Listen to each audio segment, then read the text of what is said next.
పరిశుద్ధ గ్రంథం నుండి రాజులు 2వ గ్రంథం 13వ అధ్యాయం 13వ అధ్యాయంలో మనం చూస్తే కొన్ని మాటలు ఈ సందర్భంగా జ్ఞాపకం చేస్తాను. 13వ అధ్యాయం 14వ వచనం. అంతట ఎలీషా మరణకరమైన రోగము చేత పీడితుడై ఉండగా ఇశ్రాయేలు రాజైన యెహోయాషు అతని యొద్దకు వచ్చి అతని చూచి కన్నీరు విడుచుచు, నా తండ్రి, నా తండ్రి, ఇశ్రాయేలు వారికి రథమును రౌతును నీవే అని ఏడ్చాడు. చాలండి వీళ్ళారా, గత కొద్ది దినాలుగా నేను ఎలీషా యొక్క జీవితాన్ని గురించి ధ్యానం చేస్తూ ఉన్నాను. ఎలీషా యొక్క జీవితంలో నుండి చాలా సంగతులు దేవుడు తెలియచేశాడు.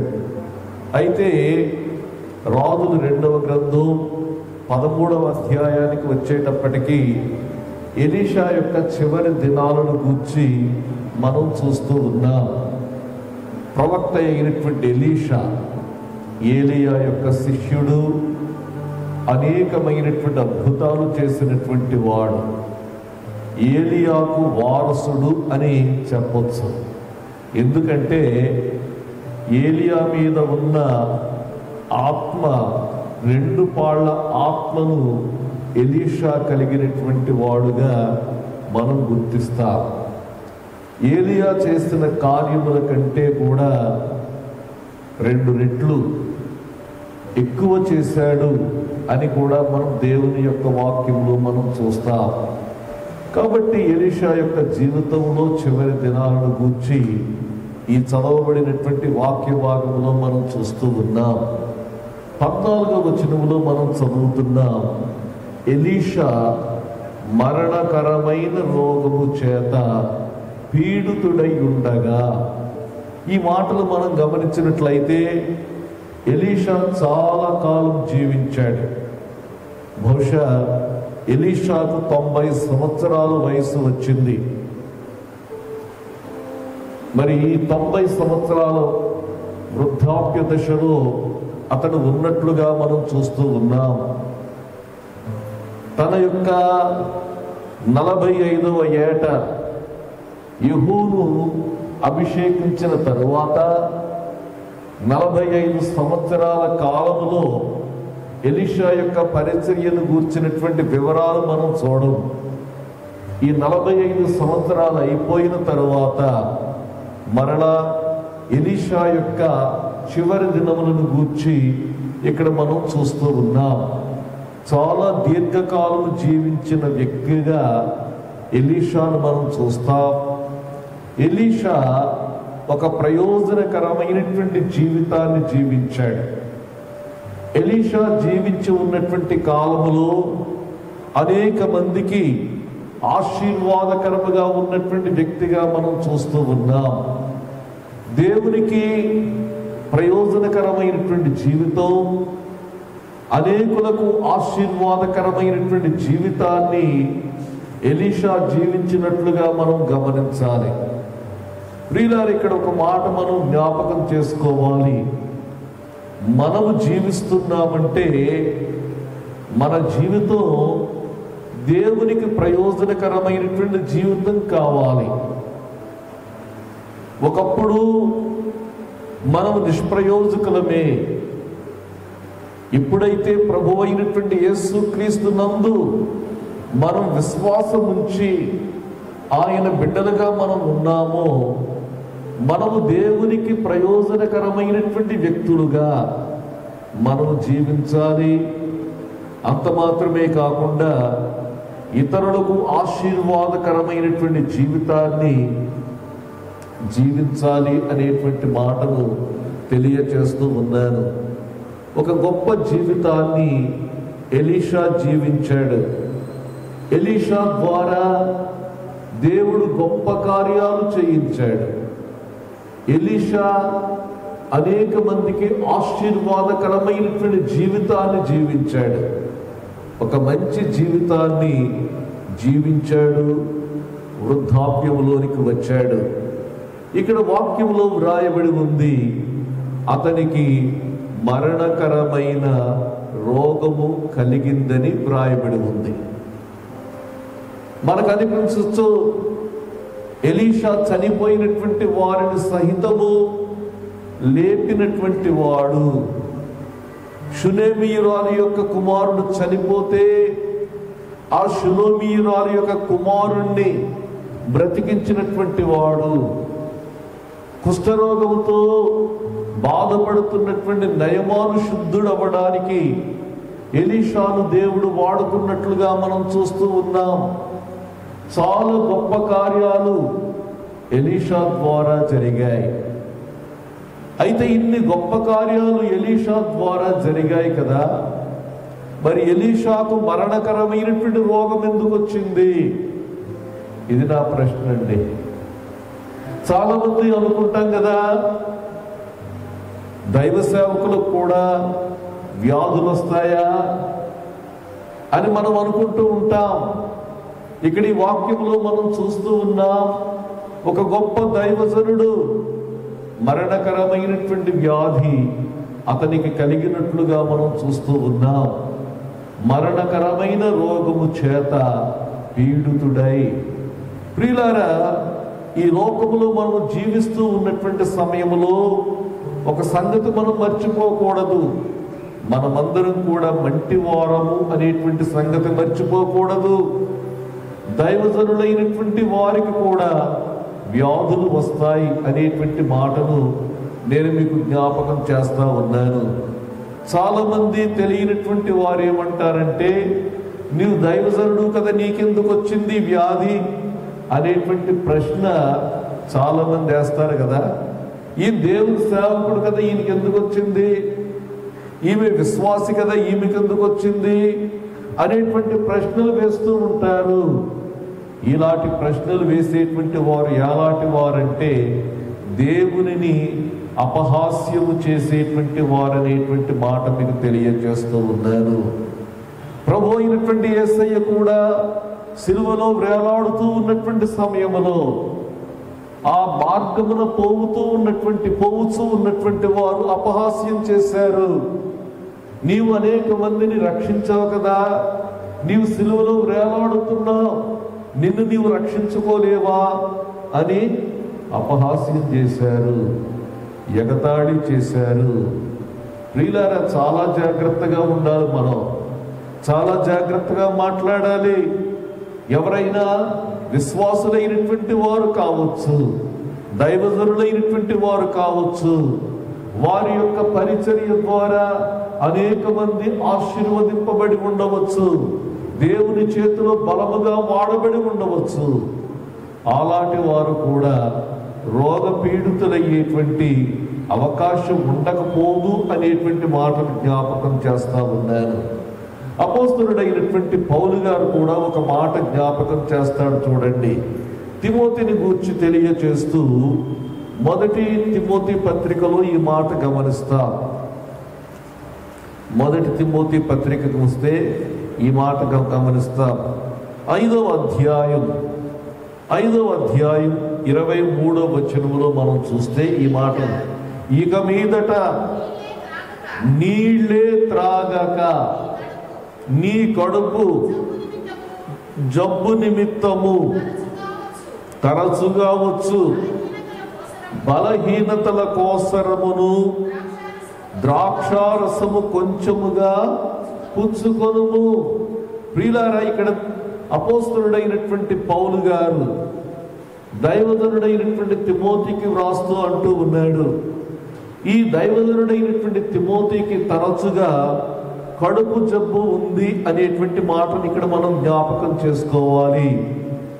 ఈ కడుపు జబ్బు ఉంది కాబట్టి ఏమంటూ ఉన్నాడంటే, కొంచెం ద్రాక్షారసం నీళ్లలో కలుపుకొని త్రాగు. నీళ్లు మాత్రమే కాకుండా నీళ్లతో పాటు ఇది ఒక మెడిసిన్ గా ఉపయోగించు అనేటువంటి మాట తెలియచేసినట్లుగా మనం చూస్తూ ఉన్నాం.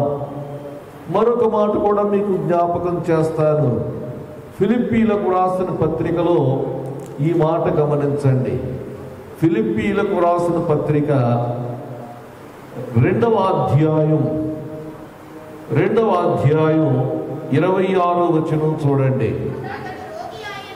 అతడు రోగి ఆయనని ఎవరిని గూర్చి వ్రాస్తూ ఉన్నాడంటే ఎపఫ్రోదీతును గూర్చి ఇక్కడ వ్రాస్తూ ఉన్నాడు. ఎపఫ్రోదీతు అనేటువంటి వ్యక్తిని గూర్చి చాలా మంచి మాటలు చెప్పాడు. 25వ వచనంలో చూస్తే, నా సహోదరుడు, జత పనివాడు, నా తోడి యోధుడు, మీ దూత, నా అవసరమునకు ఉపచరించిన వాడునైనా ఎపఫ్రోదీతుని గురించి చాలా చక్కని మాటలు అపోస్తలుడైనటువంటి పౌలు చెప్పాడు. ఇన్ని మంచి లక్షణాలు కలిగినటువంటి ఎపఫ్రోదీతు కూడా రోగి అయినటువంటి పరిస్థితి మనం చూస్తూ ఉన్నాం. అంత మాత్రమే కాకుండా 27వ వచనానికి వచ్చేటప్పటికి, నిజముగా అతడు రోగి అయి చావునకు సిద్ధమై ఉండెను గాని దేవుడు అతనిని కనికరించెను. కాబట్టి ప్రియులారా, ఒక మాట మీ దృష్టికి తేవాలనుకుంటూ ఉన్నాను. ఈ భయంకరమైనటువంటి కరోనా కాలంలో చాలా మంది చనిపోయారు. ఈ చనిపోయినటువంటి వారిలో మరి ప్రభువుని ఎరగని వారు ఉన్నారు, ప్రభువుని ఎరిగినటువంటి వారు ఉన్నారు, దేవుని యొక్క పరిచర్యలో ఉన్నవారు కూడా ఉన్నారు. ఈ దేవుని యొక్క పరిచర్యలో ఉన్నవారు కూడా ఈ యొక్క లోకమును విడిచి మరి యొక్క వ్యాధి బారిన పడి చనిపోవలసినటువంటి పరిస్థితి ఏర్పడింది. వారు చనిపోయారు అనేటువంటి విషయాన్ని మనం తీర్పు తీర్చకూడదు. అది నేను మీ దృష్టికి తెస్తూ ఉన్నాను. ఎలీషా జీవితంలో కూడా మరణకరమైనటువంటి రోగం పీడితుడై ఉన్నాడు అనేటువంటి మాట మనం చూస్తూ ఉన్నాం. అలాగే మరి దైవ సేవకులు కూడా కొంతమంది మరి ఈ యొక్క మరణకరమైనటువంటి వ్యాధితో చనిపోయినటువంటి వారిగా ఉన్నారు. కాబట్టి వారు ఎందుకు చనిపోయారు అనేటువంటి మాటలు మనం మాట్లాడడం అనేటువంటిది మంచిది కాదు. ఎందుకంటే దేవుని యొక్క వాక్యములో వ్రాయబడి ఉంది, తీర్పు తీర్చుట మన పని కాదండి. తీర్పు తీర్చుట మన పని కాదు. ఒకవేళ మనము గనక దేవుడు ఏం చేశాడు అనేటువంటి మాటను గనక మనం మాట్లాడినట్లయితే దేవునిని అపహాస్యము చేసినటువంటి వారం అవుతామనేటువంటి మాటను తెలియచేస్తూ ఉన్నాను. కాబట్టి ప్రియులారా, ఈ వాక్యములో మనం చూస్తున్నాం, ఎలీషా నిండు వృద్ధాప్యములోనికి వచ్చాడు. దేవునికి స్తోత్రం, చాలా కాలం జీవించాడు. ప్రియులారా, ఒక మాట జ్ఞాపకం చేస్తాను. ఎంతకాలం మానవుడు జీవిస్తాడు అనేటువంటి ప్రశ్న మనం ఆలోచిస్తే నేను ఒకే మాట జ్ఞాపకం చేస్తాను. ఎంతకాలం జీవించాలంటే దేవుని యొక్క సంకల్పమును సంపూర్ణంగా నెరవేర్చే వరకు జీవించాలి. అది దేవునికి స్తోత్ర, హల్లెలూయా. ప్రభు అయినటువంటి యేసయ్య 33.5 సంవత్సరాలు మాత్రమే జీవించారు. అయితే దేవుని యొక్క సంకల్పాన్ని సంపూర్ణముగా నెరవేర్చి సమాప్తమైనదని చెప్పి తన యొక్క ఆత్మను దేవునికి అప్పగించినట్లుగా మనం చూస్తూ ఉన్నాం. స్టెఫనును మనం జ్ఞాపకం చేసుకుంటే, స్టెఫను కూడా తన పట్ల దేవుని యొక్క చిత్తాన్ని నెరవేర్చి తన ఆత్మను ప్రభువునకు అప్పగించినటువంటి వానిగా ఉన్నట్లుగా మనం చూస్తూ ఉన్నాం. దేవునికి స్తోత్రం కలుగునుగాక. అయితే ఎలీషా యొక్క జీవితంలో మనం చూస్తే నిండు వృద్ధాప్యం వరకు జీవించాడు. ఇక్కడ మనం చూస్తున్నాం, ఎలీషా మరణకరమైన రోగము చేత పీడితుడై ఉండగా అనేటువంటి మాటను మీ దృష్టికి తెస్తూ ఉన్నాను నేను. ప్రియులారా, ఒక మాట ఇందులో కూడా ఒక శుభవార్త నేను తెలియచేస్తాను. ఎలీషా జీవించేటువంటి సమయానికి ప్రభు అయినటువంటి యేసయ్య ఇంకా రాలేదండి. ఎలీషా జీవించేటువంటి సమయానికి ప్రభు అయినటువంటి యేసయ్య సిలువలో వేలాడలేదు. అయితే మనకును ఎలీషాకు ఉన్నటువంటి ఒక భేదం చెప్తాను నేను. మనకు ఎలీషా గారికి ఉన్నటువంటి భేదం ఏంటంటే, యేసు ఈ లోకమునకు వచ్చిన తర్వాత మనం ఉన్నాం. యేసు రాకముందు ఎలీషా ప్రవక్త జీవించాడు. ఎలీషా ప్రవక్త మరణకరమైన రోగముతో బాధపడుతున్నాడు. ఈ రోజునైతే ఒకవేళ అలాంటి పరిస్థితి ఉంటే మనకొక నిరీక్షణ ప్రభు అయినటువంటి యేసు క్రీస్తు ద్వారా మనకు కలిగిందనేటువంటి మాటను మనం జ్ఞాపకం చేసుకోవాలి. రోగగ్రస్తుడుగా ఉండడం నా పట్ల దేవుని చిత్తం అనుకోవద్దండి. ఒకవేళ అలాంటి పరిస్థితి కనుక వస్తే కృంగిపోకుండా మనం చేయవలసినటువంటి పని ఏంటంటే యేసు వైపు చూడాలి అనేటువంటి మాటను కూడా ఈ సందర్భంగా మీకు తెలియజేస్తూ ఉన్నాను. ఎలీషా మరణకరమైన రోగం చేత పీడితుడై నిండు వృద్ధాప్యములో మరణకరమైనటువంటి రోగము చేత బాధపడుతూ ఉన్నప్పుడు ఇశ్రాయేలు రాజైన యెహోయాషు అతని యొద్దకు వచ్చి, ఎలీషా దగ్గరకు ఒక రాజుగారే వచ్చాడు. యెహోయాషు అనేటువంటి ఇశ్రాయేలు రాజు ఎలీషా దగ్గరకు వచ్చాడు. ఎలీషా దగ్గరకు వచ్చి అతనిని చూచి కన్నీరు విడచుచు కన్నీరు పెట్టుకున్నాడు. కన్నీరు విడచుచు ఏమంటున్నాడంటే, నా తండ్రి, నా తండ్రి, ఇశ్రాయేలు వారికి రథమును రౌతులను నీవే అని చెప్పి ఏడ్చెను. ఎందుకంటే ఇశ్రాయేలు యొక్క క్షేమం, ఇశ్రాయేలు దేశము యొక్క రక్షణ ఆ రౌతుల చేతిలోనూ ఆ రథముల చేతిలోనూ లేదండి. ఇశ్రాయేలు యొక్క రక్షణ ఎవరి చేతిలో ఉందంటే ఎలీషా చేతిలోనే ఉంది. ఇక్కడ మనం గమనించినట్లయితే ఈ మాట ఈ రాజైనటువంటి యెహోయాషు అన్నాడంటే ఇశ్రాయేలు యొక్క సైన్యం చాలా తక్కువ మంది ఉన్నారు. 13వ అధ్యాయం 7వ వచనం చూడండి. రౌతులలో 50 మందియు, రథములలో 10, కాల్బలములో 10,000 మందియు మాత్రమే యెహోయాహాజు దగ్గర ఉండిరి. చూడండి, ఇక్కడ మనం చూసినట్లయితే ఈ యొక్క యెహోయాహాజు దగ్గర ఉన్నటువంటి వారు ఎంతమంది అంటే 50 మంది రౌతులు, గుర్రములేమో 10 గుర్రాలు, 10 రథములు, 10,000 మంది మాత్రమే మరి ఈ యొక్క రాజు దగ్గర ఉన్నట్లుగా మనం చూస్తూ ఉన్నాం. కాబట్టి ఈ యొక్క రాజు యొక్క సైన్యం, రథాలు ఇవన్నీ కూడా చాలా తక్కువలో ఉన్నాయేమో. ఇతనికి తప్పని పరిస్థితి ఏంటంటే ప్రవక్త దగ్గరికి వెళ్ళాడు. అంతకు మునుపు ఎలీషా ప్రవక్త ఇశ్రాయేలు ప్రజలను ఏ విధంగా రక్షించాడు, ఇశ్రాయేలు ప్రజలు ఏ విధంగా శత్రువు చేతి నుండి వారు విడుదల పొందారు అనేటువంటి సంగతులు మనము దేవుని యొక్క వాక్యములో మనం చూడగలం. ఇక్కడంటా ఉన్నాడు, నీవు ఇశ్రాయేలు వారికి రథమును రౌతులను నీవే. ప్రియులారా, ఈ సందర్భంగా ఒక మాట జ్ఞాపకం చేస్తాను. విశ్వాసులైన వారు, దేవుని బిడ్డలైనటువంటి వారు, వారి కుటుంబాలకు కానీ వారి గ్రామాలకు కానీ వారే క్షేమమును కలుగచేసేవారనేటువంటి మాట తెలియజేస్తా ఉన్నారు. వారి ప్రార్థనలే వారి కుటుంబాలకు ఆశీర్వాద కారణంగా లేక ఆ కుటుంబాలకు రక్షణగా ఉంటారనేటువంటి మాటను ఈ సందర్భంగా తెలియజేస్తూ ఉన్నాను. దేవుని యొక్క వాక్యములో నుండి కొన్ని మాటలు మీకు తెలియజేస్తాను. ఒక మాట ప్రసంగి గ్రంథానికి రండి. ప్రసంగి గ్రంథం 13వ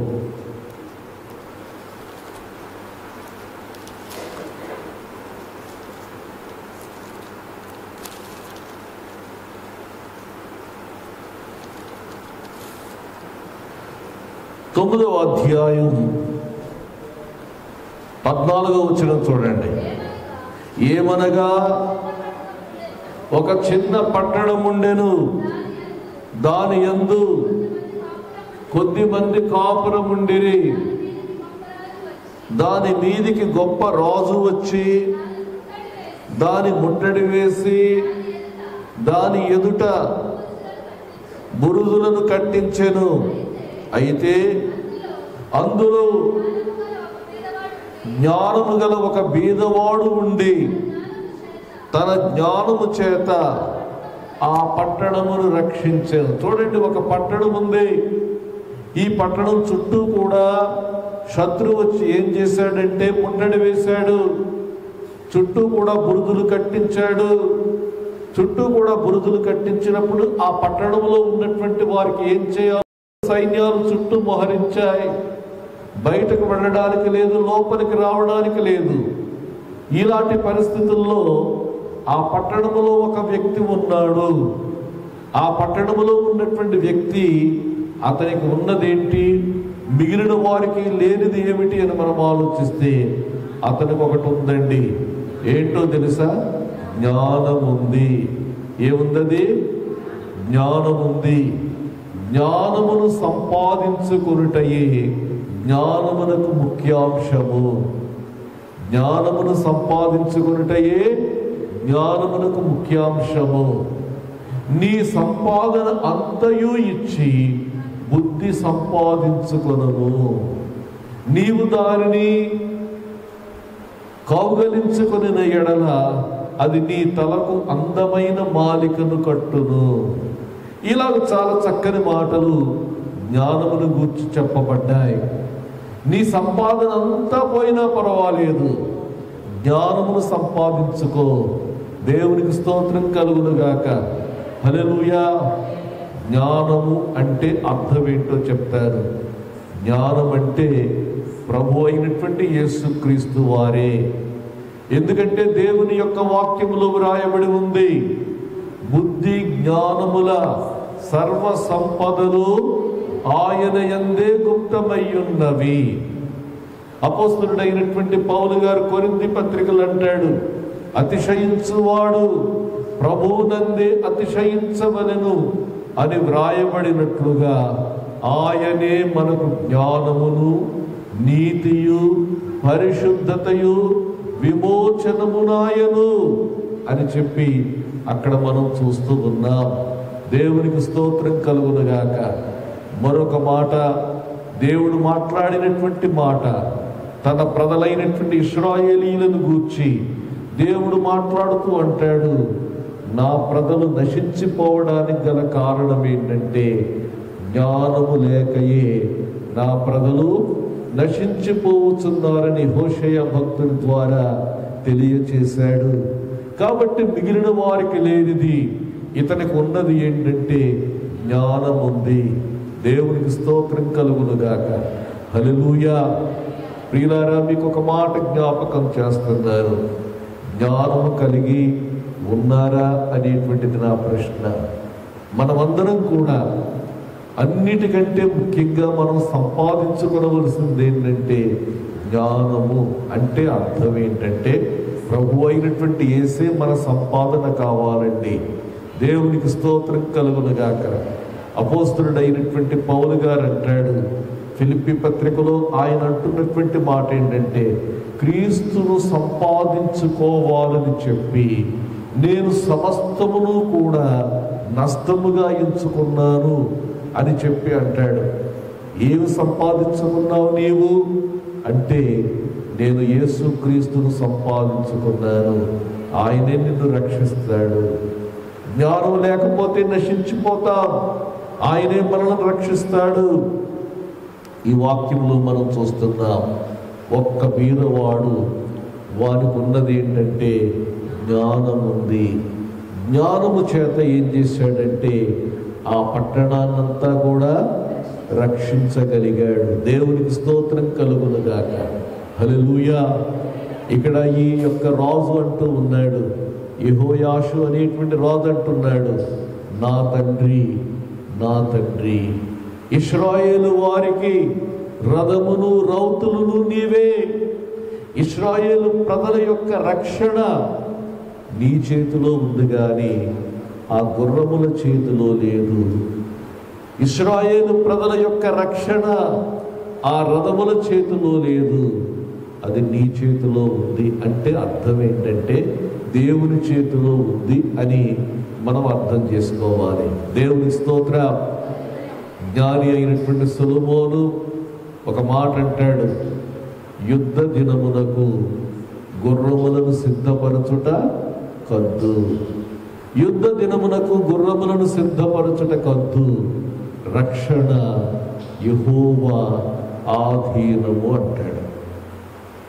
మన ప్రయత్నం మనం చేస్తాం కానీ రక్షణ అనేటువంటిది మన చేతిలో లేదు కదా.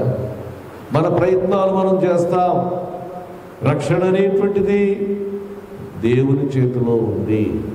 మందులంటూ మనం వేసుకుంటాం కానీ స్వస్థత మన చేతిలో లేదని అర్థం. దేవుని స్తోత్రం కలుగునుగా.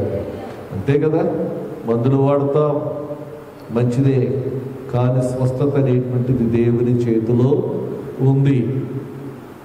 కాబట్టి ప్రియులారా, ఇతడంటా ఉన్నాడు, ఈ రాజు అంటా ఉన్నాడు ఎలీషాతోటి, నా తండ్రి నా తండ్రి, ఇశ్రాయేలు వారికి రక్షణ నీవే కదా, ఇశ్రాయేలు ప్రజలకు రథమును రౌతులను నీవే కదా అని చెప్పి అంటా ఉన్నాడు.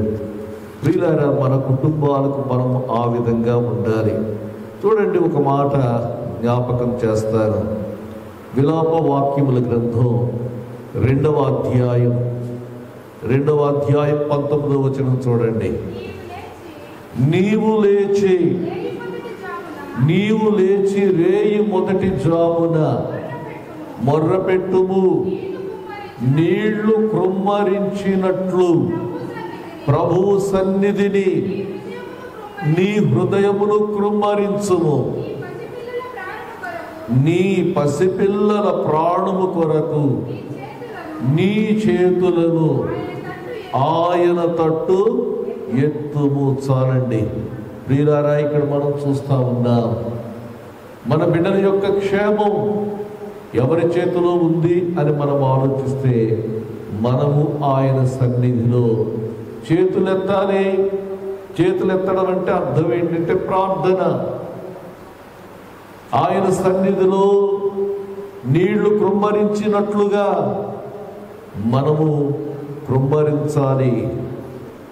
18వ వచనంలో అంటాడు, నదీ ప్రవాహము వలె దివారాత్రము కన్నీరు పారనిమ్ము, విరామము కలుగనీయకుము, నీ కంటి పాపను విశ్రమింపనీయకుము. చూసారండి, నీ కంటి పాపను విశ్రమింపనీయద్దు. విరామము లేకుండా దేవుని సన్నిధిలో నీవు కన్నీరు కార్చు. ఎప్పుడైతే మనం ఈ పని చేశామో మనం ఏమవుతున్నామంటే మనమే మన కుటుంబాలకు రక్షణకరంగా మనం ఉంటామనేటువంటిది జ్ఞాపకం చేసుకోవాలి. ఈరోజు ఎలీషా ప్రవక్త దగ్గరికి వచ్చేట్టున్నాడు, నా తండ్రి నా తండ్రి, ఇశ్రాయేలు వారికి రథమును రౌతులను నీవే కదా. ఈ మాట పలికేటప్పటికీ ఎలీషాకు ఒక మాట జ్ఞాపకం వచ్చింది. ఎలీషా కూడా మరి ఏలియా ప్రవక్త దేవుని యొక్క సన్నిధికి ఆరోహణమవుతున్నప్పుడు మరి ఎలీషా ఇదే మాట పలికాడు. దేవునికి స్తోత్రం కలుగునుగాక. చూడండి, రాజులు 2వ గ్రంథం 2వ అధ్యాయం 12వ వచనం. ఎలీషా అది చూచి, నా తండ్రి నా తండ్రి, ఇశ్రాయేలు వారికి రథమును రౌతును నీవే అని కేకలు వేస్తారు. ఇదే మాట ఎలీషా కూడా ఏలియా పట్ల ఉపయోగించాడు. ఇదే మాటను రాజులు 2వ గ్రంథం 13వ అధ్యాయంలో మనం చూస్తే 14వ వచనములో యెహోయాషు అనేటువంటి రాజు కూడా ఇదే మాట ఉపయోగిస్తూ ఉన్నాడు. నా తండ్రి, నా తండ్రి, ఇశ్రాయేలు వారికి రథమును రౌతులను నీవే అని ఏడ్చెను. ఈ మాట ఈ రాజు అంటున్నాడంటే ఒక ప్రాముఖ్యమైనటువంటి సంగతిని ఒప్పుకుంటూ ఉన్నాడండి. దేవునికి స్తోత్రం కలుగునుగాక. ఈ రాజు తన నోటితో ఒప్పుకుంటున్నటువంటి మాటలు ఏంటంటే, అయ్యా, ఇశ్రాయేలు యొక్క క్షేమము ఈ యొక్క రథముల చేతిలో లేదు, ఇశ్రాయేలు యొక్క భద్రత ఈ రౌతుల చేతిలో లేదు, ఇశ్రాయేలు యొక్క భద్రత కేవలం దేవుని యొక్క చేతిలో ఉందని చెప్పి ఒక విశ్వాసపు ఒప్పుకుంటున్నట్లుగా మనం చూస్తా ఉన్నాం. దేవునికి స్తోత్రం కలుగునుగాక. హల్లెలూయా. చాలా ప్రాముఖ్యమైనటువంటి సంగతి అండి ఇది. మనం కూడా ఇలాంటి ఒప్పుకోలు మనం చేయాలి. ఎప్పుడైతే ఈ యొక్క రాజు యెహోయాషు రాజు ఇలాంటి గొప్ప ఒప్పుకోలు చేశాడు, రాజుతో ఎలీషా అంటున్నటువంటి మాటలు జ్ఞాపకం చేస్తాను. రాజులు 2వ గ్రంథం 13వ అధ్యాయం 15వ వచనం చూడండి. అందుకు ఎలీషా, నీవు వింటిని బాణములను తీసుకొమ్మని అతనితో చెప్పగా అతడు వింటిని బాణములను తీసుకొనెను. చూడండి, ఇక్కడ ఇశ్రాయేలు ప్రజలకు విజయం కావాలి. ఎందుకంటే సిరియా రాజు ఇశ్రాయేలుకు వ్యతిరేకంగా మోహరించి ఉన్నాడు. శత్రువు మీద విజయం కావాలి. శత్రువు మీద విజయం కావాలి కాబట్టి ఎలీషా చివరి కాలములో ఒక గొప్ప కార్యం చేస్తా ఉన్నాడు. ఏమంటూ ఉన్నాడంటే, నీవు వింటిని బాణములను తీసుకొని రమ్మని చెప్పి అన్నాడు. తీసుకొని రమ్మని చెప్పి అన్నప్పుడు అతడు బాణములను తీసుకుని వచ్చాడు. వింటిని తీసుకుని వచ్చాడు, బాణములు తీసుకుని వచ్చాడు. బాణములు తీసుకుని వచ్చిన తర్వాత ఎలీషా అంటున్నాడు, నీ చెయ్యి వింటి మీద ఉంచుము, ఈ వింటి మీద నీ చెయ్యి ఉంచు అని చెప్పి అంటూ ఉన్నాడు. అతడు చెయ్యి వింటి మీద ఉంచినప్పుడు ఎలీషా తన చేతులను రాజు చేతుల మీద వేశాడు. దేవునికి స్తోత్రం కలుగునుగాక. ఇదంతా కూడా చాలా జాగ్రత్తగా గమనించండి. శత్రువు మోహరించి ఉన్నాడు. శత్రువు మోహరించి ఉన్నటువంటి సమయంలో ఈ శత్రువు మీద ఏ విధంగా విజయం వస్తుంది, ఈ శత్రువు నుండి ఏ విధంగా వీరు విడిపింపబడతారంటే రాజుతో చెప్పాడు, రాజా, నీ శక్తితో నీ బలముతో నీవు ఈ శత్రువుని జయించలేవు, కానీ నీవు చేయవలసినటువంటి పని ఏంటంటే దేవుడే నీకు విజయం ఇవ్వాలి కాబట్టి నీవు వింటిని తీసుకో, నీ బాణములు తీసుకో అని చెప్పి రాజుతో చెప్పాడు. రాజుతో చెప్పినప్పుడు రాజు ఏం చేశాడంటే వింటిని తీసుకున్నాడు, బాణములు తీసుకున్నాడు. అప్పుడు ఎలీషా నిండు వృద్ధాప్యంలో ఉన్నాడు, మరణకరమైనటువంటి రోగ పీడితుడై ఉన్నాడు. ఎలీషా యొక్క చేతులు వణుకుతూ ఉన్నాయి. వణుకుతూ ఉన్నప్పటికీ కూడా ఆ చేతులను తీసుకుని వెళ్ళి రాజు చేతి మీద ఉంచాడు. దేవునికి స్తోత్రం కలుగునుగాక. రాజు చేతి మీద ఉంచాడు. రాజేమో యవనస్తుడు, రాజేమో బలవంతుడు. రాజు యొక్క బలమైన చెయ్యి, రాజు వింటిని ఎలా కొట్టాలో రాజుకు తెలుసు, కానీ ఎలీషాకు తెలియదు. ఎలీషా వ్యవసాయదారుడు అయితే రాజుకు యుద్ధం చేయడం తెలుసు. వింటిని బాణములను ఎలా ఉపయోగించాలో తెలుసు. నీ జ్ఞానం కాదు, దేవుడు నీకు విజయం ఇవ్వాలి అని చెప్పి ఎలీషా ఏం చేశాడంటే ఆ చేతులను రాజు చేతుల మీద ఉంచినట్లుగా మనం చూస్తూ ఉన్నాం.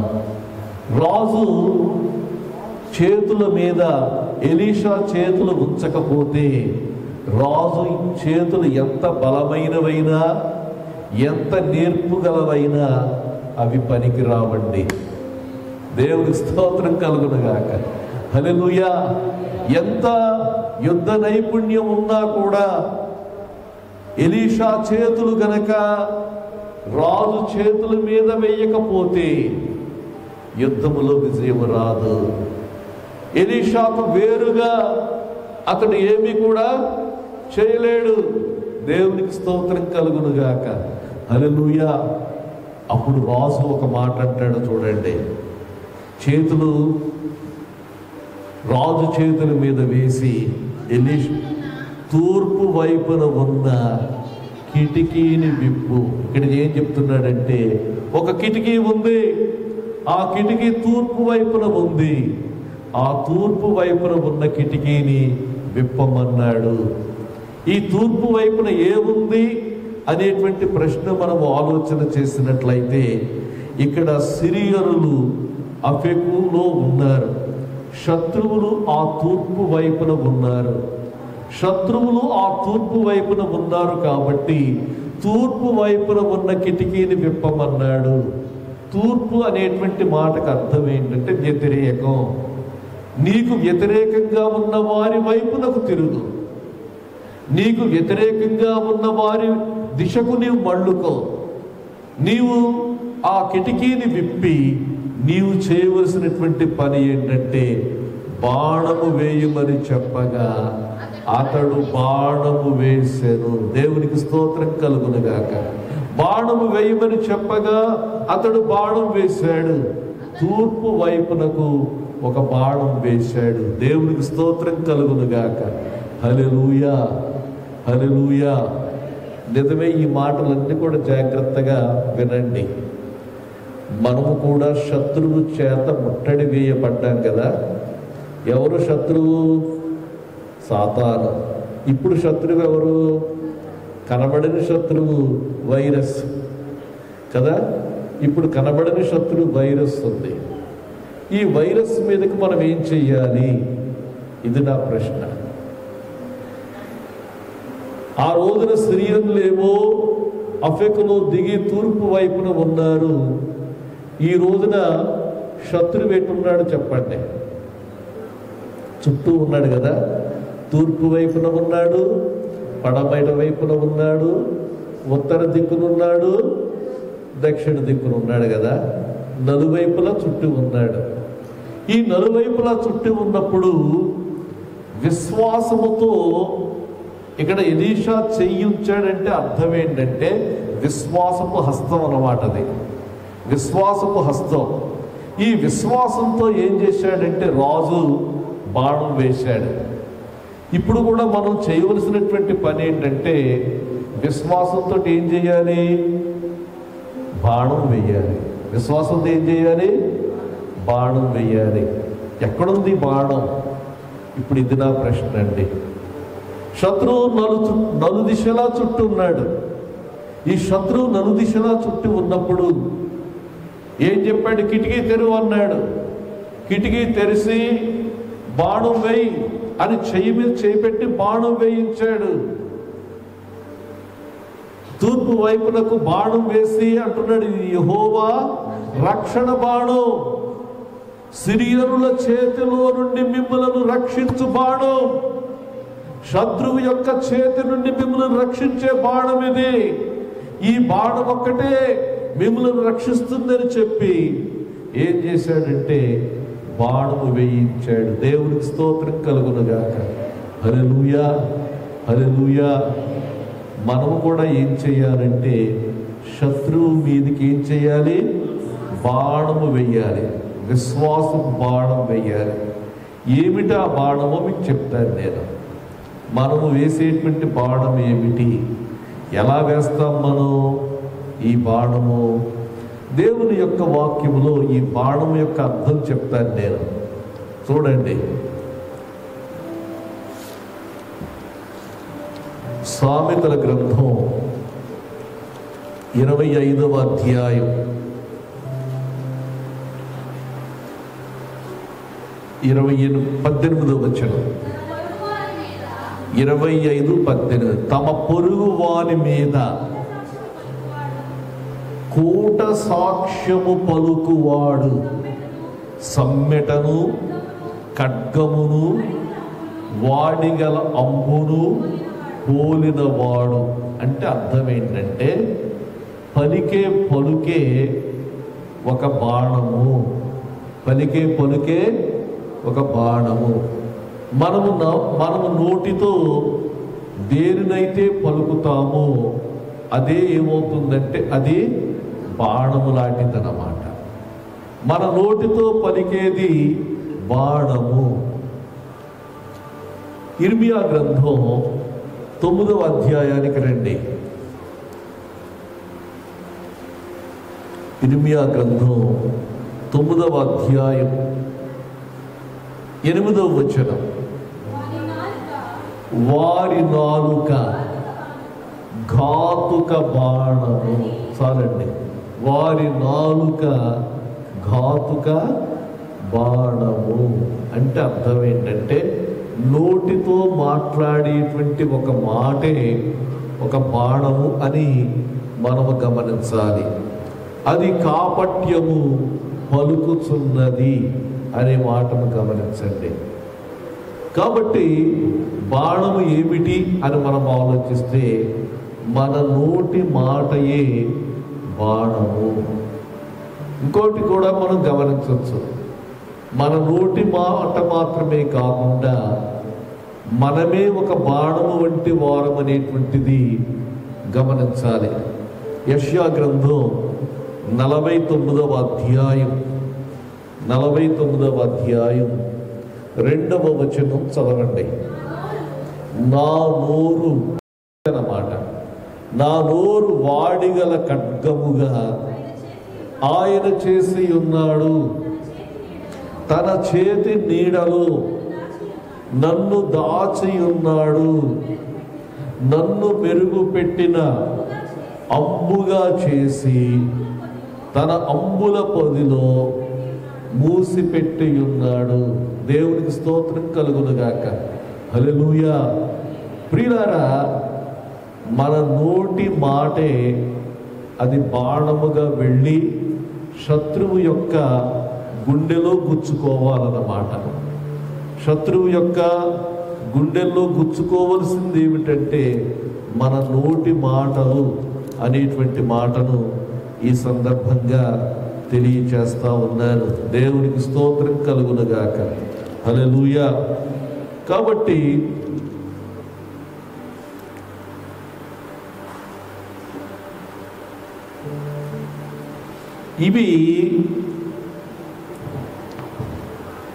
ఈ మాటలు శత్రువు యొక్క గుండెలో చొచ్చుకోవాలి. చూడండి, ఈ మాటలు చదువుతాను. యోబు గ్రంథం 6వ అధ్యాయం 4వ వచనం.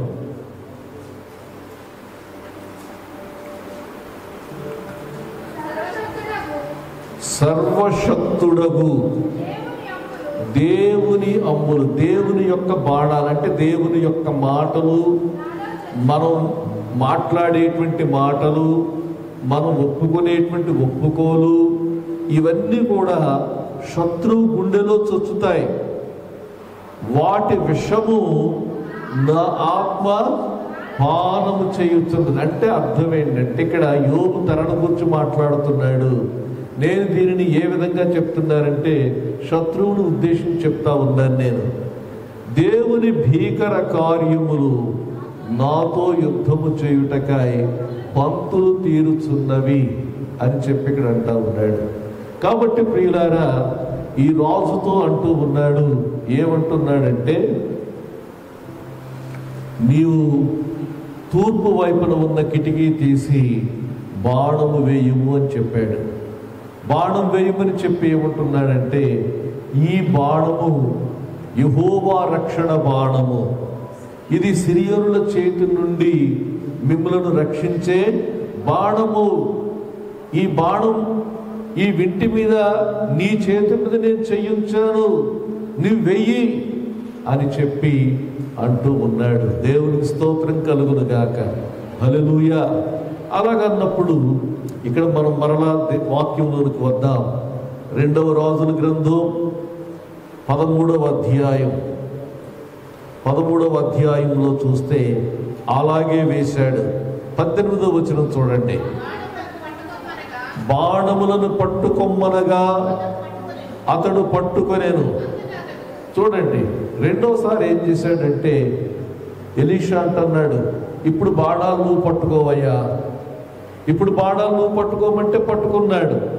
పట్టుకున్న తర్వాత ఏమంటున్నాడంటే, ఇశ్రాయేలు రాజుతో నేలను కొట్టు, ఈ బాణం చాలండి, ఈ బాణం తీసుకుని నేలను కొట్టు అన్నాడు.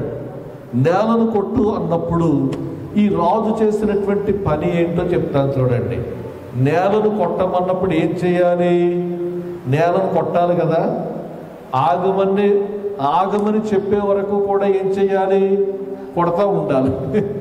ఇక్కడ జరిగిన విషయం చూడండి. ఇతడు ఏం చేశాడంటే 3 సార్లే కొట్టాడు. 3 సార్లే కొట్టాడు. ఆగమని చెప్పే వరకు కూడా కొట్టలేదు. ఆగమని చెప్పే వరకు కూడా కొట్టకుండా 3 సార్లే కొట్టినప్పుడు దైవజనుడు అతని మీద కోపగించాడు. దీని యొక్క భావం ఏంటో మనం గమనిద్దాం. దేవునికి స్తోత్రం కలుగును గాక. హల్లెలూయా. మనము చాలాసార్లు ఏం చేస్తామంటే సర్దుకుంటాం. దేవుడు పరిపూర్ణమైనటువంటి ఆశీర్వాదము ఇవ్వాలనుకున్నప్పుడు మనం ఏమంటాం తెలిసి, సరిపోద్దులేండి అంటాం, ఇది చాలులేండి అంటాం, ఇక్కడితో సరిపోద్దంటాం, సరిపుచ్చుకుంటాం.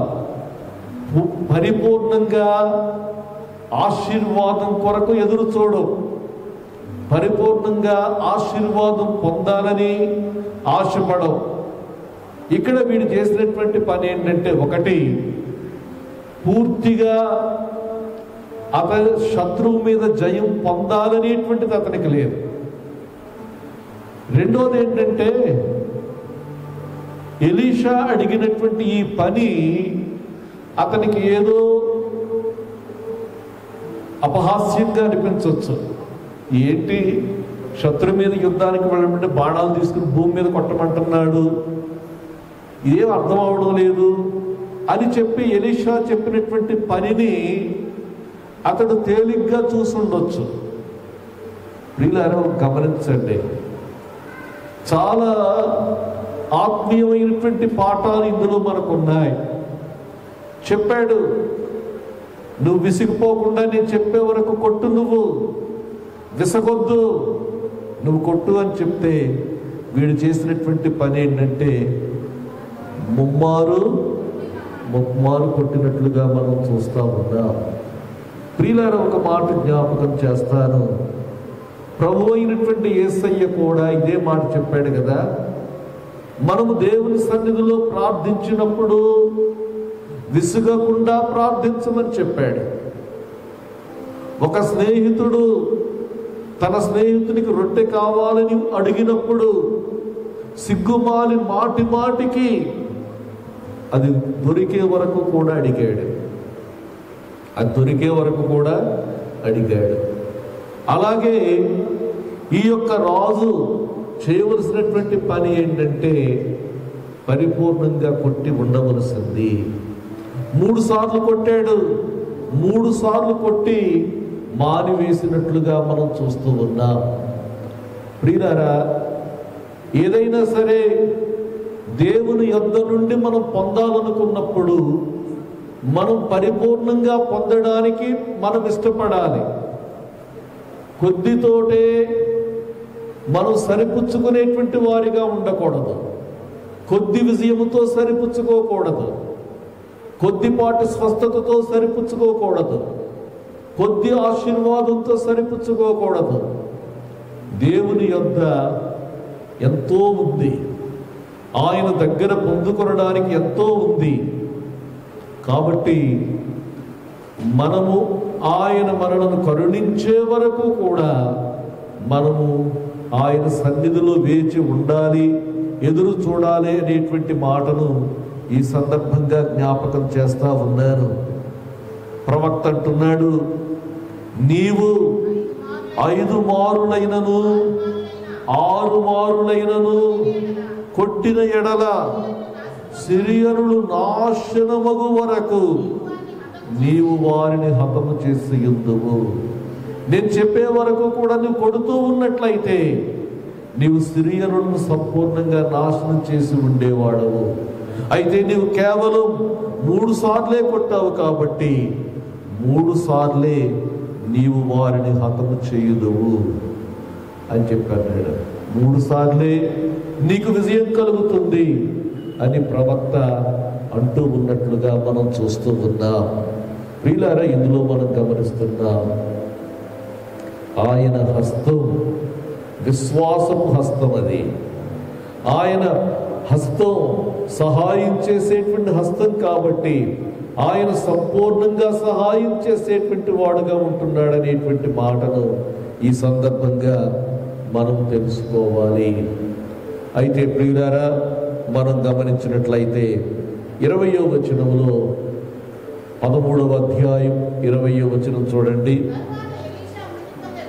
తరువాత ఎలీషా మృతి పొందగా వారతనిని సమాధిలో ఉంచిరి. 1 సంవత్సరము గడిచిన తరువాత మోయాబీల సైన్యము దేశం మీదికి వచ్చినప్పుడు ఒక శవము పాతిపెట్టుచు సైన్యమునకు భయపడి ఆ శవమును ఎలీషా యొక్క సమాధిలో ఉంచగా దింపిన ఆ శవము ఎలీషా శల్యములకు తగినప్పుడు అది తిరిగి బ్రతికి కాళ్ళు మోపి నిలిచెను. ప్రియులారా, ఎలీషా చనిపోయాడు. ఎలీషాను పాతి పెట్టారు. ఎలీషాను పాతి పెట్టిన తరువాత అక్కడ యుద్ధం జరుగుతూ ఉంది. సైన్యమునకు భయపడి ఒక అతనిని ఏం చేశారంటే ఎలీషా యొక్క సమాధిలో పాతి పెట్టారు. ఎలీషా యొక్క ఎముక తగిలి ఆ శవం బ్రతికిందండి. ఇంతకీ బ్రతికించింది ఎలీషా యొక్క ఎముక బ్రతికించిందా, దేవుడు బ్రతికించాడా చెప్పండి? దేవుడే కదా బ్రతికించాడు. ఎలీషా యొక్క శల్యములో ఏ విధమైనటువంటి శక్తి ఉండదండి. చాలాసార్లు పెద్ద పొరపాటు ఏంటంటే సమాధులను సేవించే ప్రజలు ఉన్నారండి. సమాధుల దగ్గరికి వెళతారు, దైవ సేవకులు సమాధుల దగ్గరికి వెళితే అక్కడ వీడికి ఏదో వస్తుందని చెప్పేసి వెళతారు. సమాధుల్లో వాళ్ళు ఉండరు కదా, సమాధుల్లో వాళ్ళు ఉండరు. ప్రభు అయినటువంటి యేసయ్య సమాధి దగ్గరికి వెళితే అక్కడ దూత ఏమన్నాడో తెలుసా? ఆయన ఇక్కడ లేడు, సజీవుడైనటువంటి వారిని మీరు మృతులలో ఎందుకు వెతుకుతూ ఉన్నారు? ఆయన ఇక్కడ లేడు, ఆయన తిరిగి లేచాడు. ఒక మాట జ్ఞాపకం చేస్తాను. 1 సమూయేలు గ్రంథంలో మనం చూసినట్లయితే ఈ మాటలు జ్ఞాపకం చేసుకుందాం. 1 సమూయేలు గ్రంథం 2వ అధ్యాయం 6వ వచనం చూడండి. జనులను సజీవులను గాను మృతులను గాను చేయువాడు, అది బ్రతికించేవాడైనా ఆయన, మృతి చెందించేవాడైనా ఆయనే అని దేవుని యొక్క వాక్యములో ఉంది. అయితే ఎందుకు బ్రతికాడు అనేటువంటిది మనం చూస్తే ఇశ్రాయేలు ప్రజలందరికీ కూడా దేవుడైనటువంటి యెహోవా మాత్రమే జీవింప చేయువాడు అనేటువంటి సాక్ష్యం ఇవ్వడానికి బ్రతికించి ఉండొచ్చు. అది దేవునికి స్తోత్రం కలుగును గాక. హల్లెలూయా. ఆయనే మాత్రమే జీవింపజేసేటువంటి వాడు అనేటువంటి సాక్ష్యాన్ని ఇప్పించడానికి, తెలియపరచడానికి దేవుడు అతనిని బ్రతికించి ఉండవచ్చు. దేవునికి స్తోత్రం కలుగును గాక. హల్లెలూయా. ప్రియులారా, జ్ఞాపకం చేసుకుందాం. శత్రువు మీద విజయం పొందడానికి ఎలీషా ఏం చెప్పాడంటే, తూర్పు వైపున కిటికీ తెరువు, తూర్పు వైపున కిటికీ తెరిచి బాణం వేయి. ఆ బాణము శత్రువు యొక్క గుండెల్లో చొచ్చుతుంది. ఆ బాణము యొక్క విషమును శత్రువు పానము చేస్తాడు. శత్రువు గుండెల్లో గుచ్చుకునేటట్లుగా ఆ బాణము వేయి. ఆ బాణం ఏంటో తెలుసా? మనము ఒప్పుకోలే. మనం నాలుకతో దేవుని సన్నిధిలో ఏదైతే ఒప్పుకుంటామో ఆ ఒప్పుకోలే ఒక బాణము అనేటువంటి సంగతిని జ్ఞాపకం చేస్తా ఉన్నారు. దేవునికి స్తోత్రం కలుగునుగాక. బాణాలు పట్టుకోవడానికి ఎంతమంది సిద్ధంగా ఉన్నారు చెప్పండి? బాణాలు పట్టుకోవడానికి సిద్ధంగా చేతులు ఎంతండి? ఏదండి అయ్యగారు బాణాలు ఎక్కడున్నాయండి, బిల్లు ఎక్కడుందంటారా? దేవునికి స్తోత్రం కలుగునుగాక. అయితే మనమందరం లేచి నిలవబడదాం. ఇదే వైపు ఏ వైపు మీద పోనీ అలాగే నిలబడండి. ఈ తూర్పు కదా, ఇది ఆ తూర్పు వైపు చెప్తాం మనం. తూర్పు వైపున మోహరించి ఉన్నటువంటి శత్రువుతో మనం మాట్లాడదాం. శత్రువా, ప్రభు అయిన యేసు నామమున నేను మాట్లాడుతూ ఉన్నాను. శత్రువా, యేసయ్య ఎప్పుడైతే సిలువలో వేలాడారో నీవు శక్తిహీనుడవయ్యావు. నీవెందుకు పనికిరాని వాడవయ్యావు. యేసయ్య సిలువలో వేలాడారు. యేసయ్యకు వందనాలు. శత్రువా, నీవు నన్ను, నా కుటుంబాన్ని, నా బిడ్డలను ఏమీ చేయలేవు. యేసు నామములో నీకు తెలియచేస్తా ఉన్నాను. నీ బలవంతటి మీద యేసయ్య నాకు అధికారం ఇచ్చాడు. యేసయ్య మీకు వందనాలు. ఈ వైపు తిరుగుతా. అందరూ చెప్పండి, విశ్వాసంతో పలకండి మీ అన్నీ. యేసయ్య మీకు వందనాలు. శత్రువా, నేను నీతో మాట్లాడుతున్నాను. శత్రువా, నీవు బలహీనుడవు.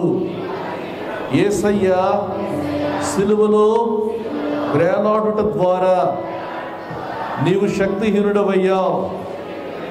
నీ బలమంతటి మీద యేసయ్య నాకు అధికారము అనుగ్రహించి ఉన్నాడు. నీవు నన్నేమీ చేయలేవు. నా కుటుంబాన్ని ఏమీ చేయలేవు. నీవు ఓడిపోయావని నీకు ప్రకటన చేస్తూ ఉన్నాను. మా ప్రాంతము నుండి దూరంగా పొమ్మని యేసు ప్రభు నామములో ఆజ్ఞాపిస్తున్నాను. యేసు నామమున ఆమేన్. ఈ వైపు తిరుగుదాం. యేసయ్యా మీకు నా వందనాలు. శత్రువా, నేను నీకు తెలియచేస్తూ ఉన్నాను. నీవు శక్తిహీనుడవు. నీవు గర్జించు సింహము వలె ఉన్నావు గాని నిజానికి నీవు సింహము కాదు. నీవు ఓడిపోయావు. యేసయ్యా ఎప్పుడైతే సిలువలో వేలాడారో నీవు శక్తిహీనుడవయ్యావు.